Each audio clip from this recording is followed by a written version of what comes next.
Welcome to Pretty Lies and Alibis. Join us as we seek the truth and travel the long road to justice. Hi, everybody. Welcome to a new episode and a new series here in Pretty Lies and Alibis. I'm Gigi Fruit Loop. What you know? I know that, did you know, all swans in England belong to the Queen. Oh, my goodness. I did not know that. Any unclaimed swans that are found swimming in the open waters of England and Wales are automatically hers. It was a law established and originated in the medieval times when swans were a delicacy for the wealthy. Wow. That's Hush. cool. You know, so many people in our comments love your random facts, and I do too. I learn something I've every never day. heard anybody eating a swan, though. Them things are No. mean, man. Yeah, they are. So just real quick, on the live the other night, we had a bit of a delay on my end, and I have fixed it, but I apologize for talking over you. Was not meant to be. So anyways, we're going to get started because we have a lot. Guys, so what we decided, and we've talked about this for a while now, we are starting literally at birth from Lori to Chad, and we're going to go forward to everything we know now, incorporating court hearings, probable cause affidavits, preliminary hearings, just everything. It has been a booger. I'm just going to tell you right now, 12 to 14 hours a day for over a week sitting here, because here's the thing. In the very beginning of our podcast, we didn't have a good system of doing our notes. And so we lost like 6 months of notes. So guess what I've been doing? Did we even have notes? I don't even remember. We did, but we've felt our way through this, and I think we have a good system now, and I'm excited to start this because, and here's the thing, guys, if you have friends who you try to talk to about this case and they're like, I have no clue who this is, who that is, we just put up a new YouTube video that explains just really quickly who's who, and if your friends or family want to get the whole story from the very beginning, send them this podcast because we are starting and going straight through. It's going to be a good resource. We probably will finish this around the time it's time for trial because there's so much stuff. So we're going to start in the very early years. So in 1968, Chad Daybell is born in Provo, Utah. He is the oldest of 5 children. Then in June 26, 1973, Lori is born in San Bernardino, California. So she attends high school in Rialto, California at Eisenhower High School, and she's on the cheer squad, and she's what you call the flyer, which is the person that you toss up in the air. And I was never that person. Yeah. The one time my daughter cheered, she was the flyer, and at the end of that, I was like, she's not flying no more. I could just picture her landing on her head. But what's interesting is Lori's parents didn't really come to her cheer competitions, according to high school friends. So a high school friend of Lori's talked to Inside Edition shortly after Lori was arrested in February of 2020. And she said during cheer tryouts, Lori just clicked immediately with all of the other girls, and they all become really close friends. And she said that Lori, on one hand, was really quiet, but she was also hilarious, sweet, and friendly. And so it seems like Lori's house was kind of the hangout house in high school. You know, we all had one of those. Yep. And they would swim. Her family was really welcoming to her friends. And she said the family were very devout Mormons, and that Lori would actually attend religious classes in the morning before school, which not a lot of kids did. But she didn't talk about her religion too much. Lori got good grades. She talked about going to BYU after graduation. And she was a late bloomer in the dating department. You wouldn't know it with her 5 husbands, but she didn't start dating until her senior year in high school, according to her friends. Now, her family, we're not going to get too much into their back drama, but her dad just really essentially had this theory that he didn't have to pay taxes. And so he actually wrote a book, How the American Public Can Dismantle the IRS. And her dad would actually draft up legal documents and would use Esquire after his name. And so the state bar sent him a cease and desist letter. And they just owed a lot in back taxes that he fought. and didn't feel like he owed.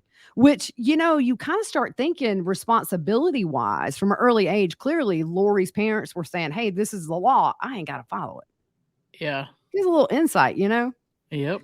So in August of 1985, Chad was 17 and he was a rising senior in high school. So he and some friends went on a trip to Flaming Gorge Reservoir in Utah, and Chad and his friends liked to jump off of cliffs into the water. And so while he was there, Chad saw a cliff that was about 60 feet high and he jumped. He said he felt like it was slamming into concrete and he saw a white flash of light. He felt a pop in his head and thought he had broke his neck. And he said he realized his spirit was out of his body. So his physical body went deeper into the water, but his spirit his knees got stuck and didn't make it all the way out. He looked around and saw an endless white plain in all directions. As his body got close to the surface, his spirit was sucked back into place. And if y'all remember, I had to read all this before, so You'll never let us forget. Yeah, I know, right? A friend jumped in to bring him to shore, and Chad told him something snapped when I hit the water. I'm done for the day. He said after that day, he was a changed person. He doesn't remember talking to anyone in the white light, but he began to devour church-related books, scriptures, and the works of several authors, some of which seemed to be controversial. He said he had a strong impression he would need this information later in life. He said when he hit the water, he thinks his personal veil was torn open and didn't seal up properly. He became receptive to sensing spirits, feeling promptings and impressions. He said this helped him steer clear of people and situations that may have led him into trouble.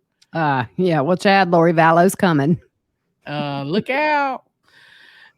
He would get glimpses about his future. The question there is, did he see prison coming? He said the glimpses were annoying but tolerable. 8 years later, he had another water experience that really threw the barn doors open on his interaction with the other side. In July 15, 1987 to 1989, he serves his Spanish-speaking mission in Morristown, New Jersey. Chad says his post-mission plans included staying single for a long time to get through school, but 15 days after arriving home, he met Tammy at a singles ward volleyball game. Yep. So as school started, Chad needed a job, and Tammy told him there was an opening for a part-time cemetery worker. He took it because the schedule was flexible, and also he could see Tammy several times a day. At that time, she worked for the Springville Parks Department, and Chad worked at the cemetery for 2 years, and then he moved on and began working as the assistant city director for BYU's newspaper, The Daily Universe. In fact, today I just tweeted and Facebook an old article I found online about Chad that's still up on BYU's website. So check that out if you're on there. So April 24th, 1989, Melanice, who otherwise known as Melanie Cope, is born to Lori's sister, Stacy. And in March 9th of 1990, Chad and Tammy got married in Manti, Utah. And they were married for 30 years before he murdered her or allegedly murdered her. And they have 5 kids and 3 grandkids. The last count, I don't know if there's any more grandkids at this point.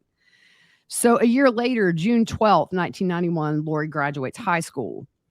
And in 1992, Chad graduates BYU with a major in journalism, and he took a job as a copy editor and headline writer with the Standard Examiner in Ogden, Utah. The same year, 1992, Lori marries her first husband, who was a boyfriend from high school. She was still a teenager, and they divorced shortly after, and Lori moves away from Rialto, California to Austin, Texas, and that's when she starts taking cosmetology classes. In 1993, Chad said he had a second near-death experience after being hit by a wave in La Jolla Cove, California. He said his spirit visited his deceased grandfather, who showed him future events. This caused his veil that separates the mortal life from the spirit world to stay partially open. So he said he felt that he had a foot in both worlds. Then in 1995, Chad was told the Springville Cemetery sexton was due to retire, so he applied and was hired for that. And he said digging graves paid more, and they moved back to Springville. Wow. So in October 25th, 1995, Lori marries her second husband, which is Colby's biological father. December 17th, 1996, Lori's divorce to Colby's dad is finalized. 1997, Chad said he was shoveling snow at the cemetery and felt the prompting, "It's time to write your book." He said almost immediately the entire plot for An Errand for Emma poured into his head. Did you read that one? No, Do you wanna? I'm good. Okay. I'm good. Hey, we all voted. Everybody said you had to read the next one. No, dude. So May 25th, 1998, Stacy Cox Cope, which is Melanie's mom and Lori's sister, dies of diabetic shock at the age of 31. We'll kind of get into that a little bit more later. There was a lot of stuff surrounding that. One thing we've consistently heard is that her family didn't bother to come back from Hawaii when she died. And Yeah. also that there's a possibility that Alex was using her credit card right after she died and racked up a lot of debt. Yep. So Melanie was 9 at the time. It's a really influential age to lose your mom, and the divorce was surrounded in a lot of drama. So Yeah. Yeah. So 2001, Chad gives an interview about his job as a sexton. In the interview, he says, "Sad times are always when you have to bury babies. That's always a poignant. I'm like stuttering over here. That's okay. It's getting late. It's 8:36 for us. We're old. Moment. Yeah. That's chilling. That's so chilling Oh, yeah. because to say that, what year was that? 2001. 2001, and Yeah. knowing what we know now. Yeah. Yeah. For him to say it's a poignant moment, and then it's something that he willingly does to 2 innocent children just blows my mind, but Yeah, exactly. So 2001, Lori marries Joe Ryan, which is Tylee's father, and they marry in Hawaii. Joe was a Navy veteran. He served 4 years in an electronics job and was ranked E5. No, sorry, I got a little tickle in my throat.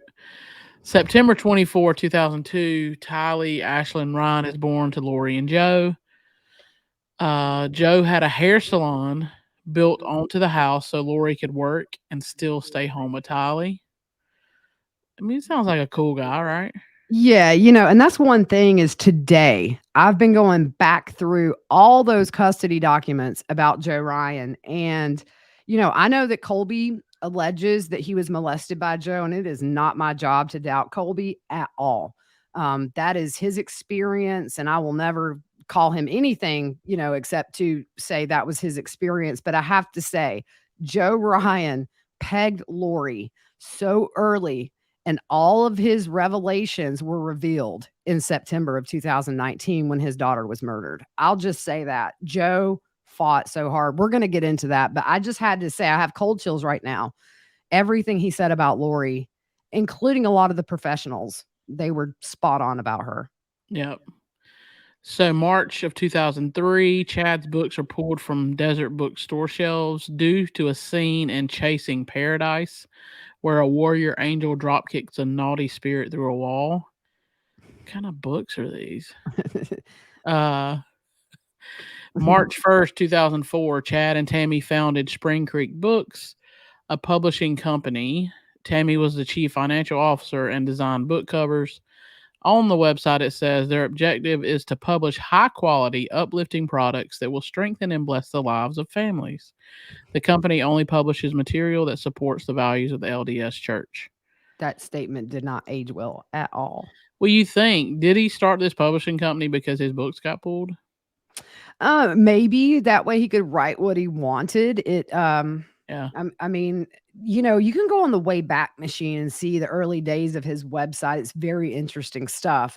Yeah, but I do think maybe that was his way around publishing what he wanted. Yeah. So in 2004, Lori is on Wheel of Fortune and wins $17,500. Yeah, and we have that on our YouTube channel, actually. I should retweet that out. Yeah. Also, before we go any further, I just want to say a lot of this stuff was pulled from previous notes that we had, but I also want to give a shout out to Annie Lytics, which is Tylee Ryan's aunt. She has an amazing timeline online. We're going to link that in the description.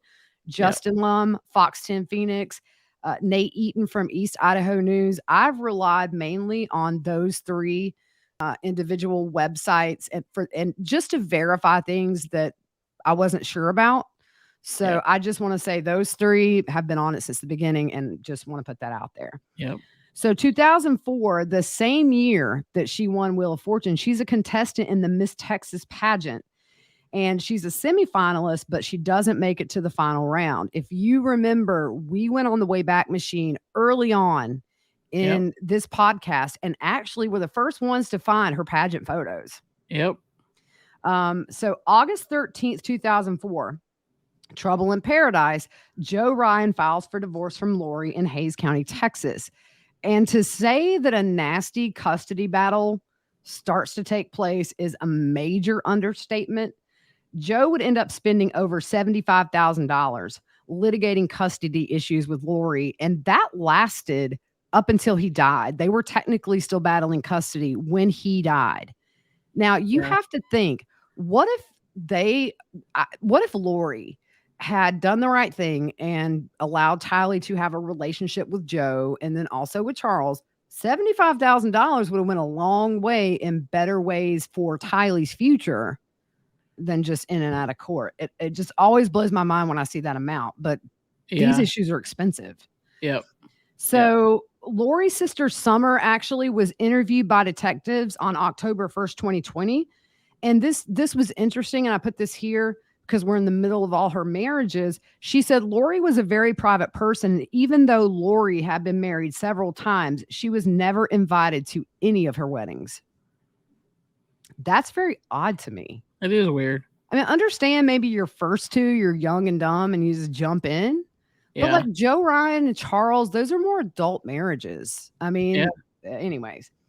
So I found this interesting, and I found this on East Idaho News in March of 2005. So this is, Joe files for divorce August 13th, 2004.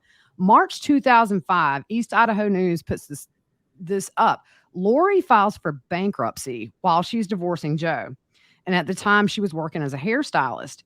She said she had $723,815.45 of debt owed to creditors. $99,003.89 of that was owed with Joe Ryan in the form of federal and county tax debts. Wow. She listed her credit card debt as $17,000. And between 2003 and 2005, she claimed to have made $41,000. But she said she was short of the amount she needed to take care of Tylee and Colby on her own. And she estimated she would need to make $74,400 a year to do that. At this point, she's receiving $1,500 a month in child support from Joe, which is a lot back in 2005. Oh yeah, most For definitely. 2 kids, that's Yeah. a lot. Yeah. And So now is time for our next partner, our sponsor. So our next partner has a product that I have been using literally every day. me too. I started taking AG1 mainly because I wanted to boost my immune system and start to build up a better overall gut health. Athletic Greens is now a part of my everyday health routine. Yeah, it definitely promotes better health. I eat really bad. This is perfect for me because I'm not a good eater. And Athletic Greens was actually created when the founder experienced a ton of gut health issues and ended up on all these supplement routines to recover, which cost him $100 a day. So he created Athletic Greens after experiencing how difficult it was to create an optimal nutrition routine on your own. So what's in this stuff? So, with one delicious scoop of AG1, you're absorbing 75 high quality vitamins, minerals, whole food source superfoods, probiotics, and adaptogens to help you start your day right. I will tell you, I just went on a weekend trip, and AG1 was so easy to take with me. I was able to make healthy choices while also vacationing. Yeah, I mean, that's awesome. And that's exactly why Athletic Greens has over 7,000 five-star reviews and is recommended by professional athletes. Right now, it's time to reclaim your health and arm your immune system with convenient daily nutrition. One scoop in a cup of water every day, and that's it. No need for a million different pills and supplements to look out for your health. So, to make it easy, Athletic Greens is going to give you a free 1 year supply of immune supporting vitamin D and 5 free travel packs with your first purchase. All you have to do is visit athleticgreens.com/whattheworld. Again, that is athleticgreens.com/whattheworld to take ownership over your health and pick up the ultimate daily nutritional insurance. Yeah, and we're grateful for their support. This is one of the reasons we're able to do this. But really, guys, I have a terrible diet. This has helped me a lot. I think it's actually / what the world. Yep. Did I say So back? that's okay. But no, Yeah, you guys forward check it slash. out. I mean, I love it. It's really easy, and then I don't feel like I'm just not eating and Yep. doing bad. All right, so back to it. Did we talk about the rental property?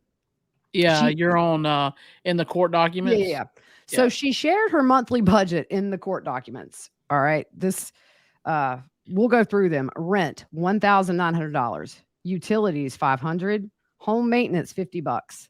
Food, $700. Clothing, $100. Laundry and dry cleaning, $100. Medical expenses, $250. Charitable contributions, $400. Insurance, $140. Car payment, $500. Business expenses, $1,568 for a total of $6,200 and an income of $5,200. So she was in the negative, according to her, $1,000 a month. Wow. So May of 2005, Lori and Joe's divorce is final. Yeah. And since we're doing bankruptcies, we're going to jump ahead here just a little bit because Chad and Tammy went bankrupt. Yep. So for Chad and Tammy's 2008 bankruptcy, they owed $202,732.10. And they owed that to over 60 creditors. The majority of those were tied to their Spring Creek book publishing company.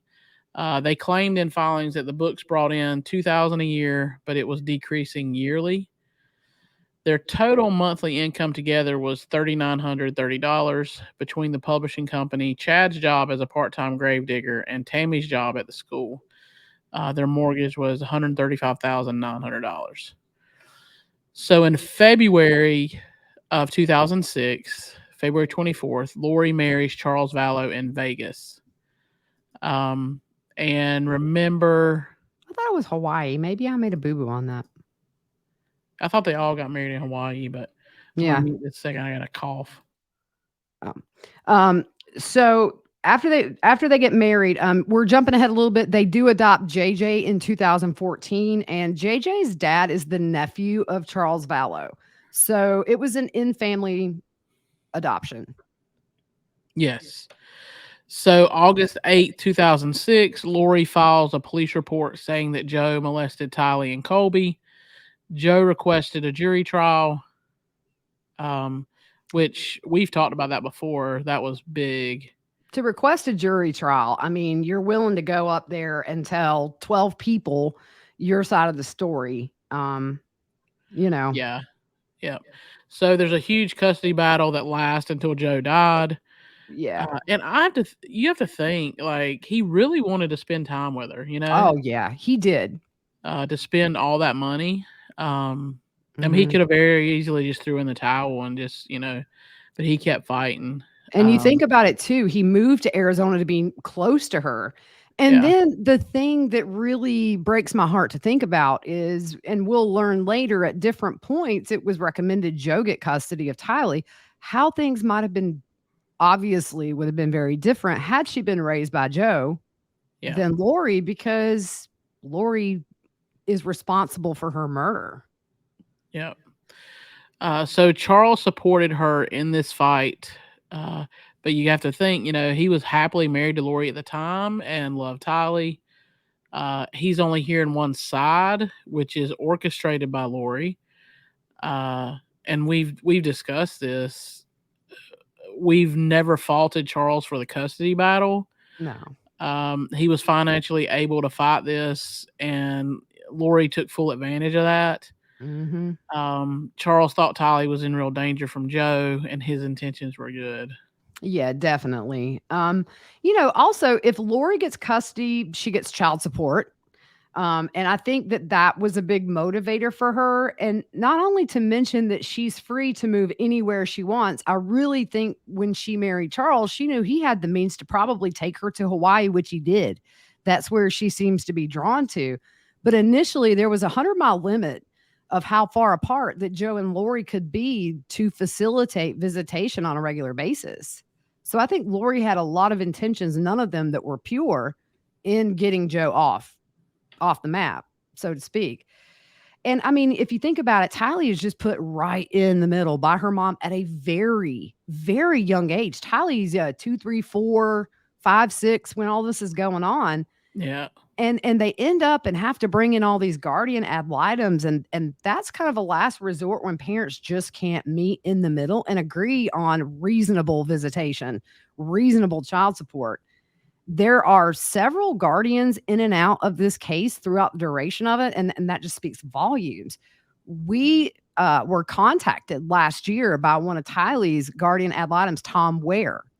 And there was some stuff floating around online about him at the time that seemed suspect. But after we talked to him for almost 4 hours, you really got the full story and realized that Tom Ware and Vivian both, his partner in this, had Lori pegged and really had Tylee's best interest at heart.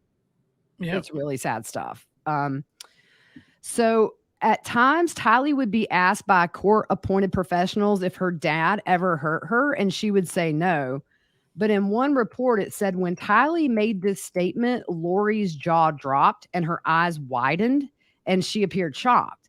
And the person noted Lori didn't seem fearful she was in trouble, more that she was shocked by Tylee saying no, her dad had never hurt her, which, I do think there was some coaching going on there. And at one point, a professional wrote that Lori thought Tylee was the reincarnation of her dead sister, Stacy. And this is way back in 2007. So you can see how these ideas that were a little extreme started way earlier than what we thought before these custody documents came out. Yep. So Tylee would say that Joe was her old daddy and Charles was her new daddy. And Lori just failed to let Tylee love them both and get like a bonus dad and have double the love, double the support, but she chose to alienate Tylee from Joe. And that causes so much harm later in life to kids, depression, low self-esteem, major trust issues, things like that. And at one point, a professional said Lori needed to stop chats with Tylee, referring to Daddy Joe as a molester. So they wanted Lori to complete a psychiatric and psychosexual examination. And at one point, a guardian ad litem recommended that Lori only be allowed supervised visits with Tylee until all this could be resolved. And I think at one point, foster care for Tylee was even recommended. And at this point, Tylee's around 5. And here's the thing, a guardian ad litem, they have no dog in the fight. They want what's best for the kid. And when you read this stuff from years ago, it's just kind of like, whoa. Yeah. Yeah. So the same guardian recommended that Tylee have regular contact with Joe for extended periods of time to rehabilitate the relationship. At one point, Joe was allegedly late with child support, so Lori withheld visitation, and that's a big no-no with the courts. You know what, though? I think that was brought up at her initial hearing in Hawaii, at her bail hearing, where he was pointing out she has a history not only of not producing the kids, but defying court orders as far back as 2007. Exactly. Came back to haunt her a little bit. Yeah. So in emails, Joe says child support and visitation are separate issues. He also said he wanted to raise Tylee as Christian, and we know Lori was already going off the rails a bit at this point with her LDS beliefs. At some point, there's a jury trial in 2007, and Lori gets sole conservationship. Blah, blah, blah, blah. You had it, girl. You Yeah, I said nailed it right. Yeah, you did. Tylee. Joe felt there was no evidence that Lori was the fit parent at the time. He also says Tylee wasn't asked about what she wanted. The molestation issue was pending, and Joe thought that that was working in Lori's favor, even though so far no one of the professionals who had examined Joe felt he was a predator. Vivian Lewis, she was a 32-year registered sex offender therapist who was brought on in the case. She was gravely concerned regarding the reactions of the recommendations in the report by Lori. She fears there's imminent danger of Lori being a flight risk, and Miss Vallow is a devout Mormon who has mentioned to me that death will be an option before giving Tylee to her father, even for a visit. She says these are real and serious concerns, and that she has no way of knowing if Miss Vallow was serious, but these are as close. These are a close repeat of her statement to me. Yeah. And she also says in her opinion that believing Miss Vallow bringing the child to the courthouse or surrendering the child to Joe Ryan most likely is not going to happen. She recommended Joe get custody of Tylee. She recommends a constable and a social worker or Tylee's guardian ad litem, Tom Ware, who Tylee had met, go to the home and get the child due to the imminent nature of a potential flight risk, or worse, with this mother being so adamant that Tylee is being hurt by her father, it makes the likelihood of her cooperative delivery of the child most unlikely. And at this point, Lori has specific dates that she has to let Joe see Tylee. It's court ordered, and people go to jail for defying these orders. But yeah, Lori was like Teflon Don. She was able to kind of skirt around all this. Yep. So we're just going to finish here in the next few paragraphs. There's a lot with the tasing incident, some documents that we'll get into on tomorrow's episode. But remember, at this point, the court they haven't ruled anything on Joe being a predator or a danger to Tylee, so they can't make any ruling based on hypothetically what could happen or what he allegedly did. There was a recommendation for overnights, and due to the allegations that a chaperone stay with them overnight and possibly a motion detector with a light at the end of the hall as a safeguard, we don't really know if that was ever implemented. And so that's kind of where we're going to end today, because it's, guys, this is going to be a very long series, but we kind of went back and forth about how much of the custody battle we were going to include in this. And today, Fruit Loop and I were talking, it shows a pattern from a long time ago, and at an age that's so impressionable with Tylee that all day long I've been freaking out trying to get this custody stuff down. And I'm glad we're going to cover it, because I also think that it gives Joe a voice, and it shows that he tried everything. And the poor guy, if you compare his driver's license photo, like from the previous one before his very last one, he was spent. He looked unhealthy. He looked defeated. And we've always said if she didn't physically kill him, she killed his spirit. Yep. Horrible stuff. So tomorrow we are going to get into where there's a tasing by Alex, and you all know it, but we're going to do this from the ground up. We're going through it all. Yep. So, yeah. So thank you guys for tuning in. Share it with people who you think might want to get the backstory on all this and get caught up. And we appreciate you guys, and we will see you soon.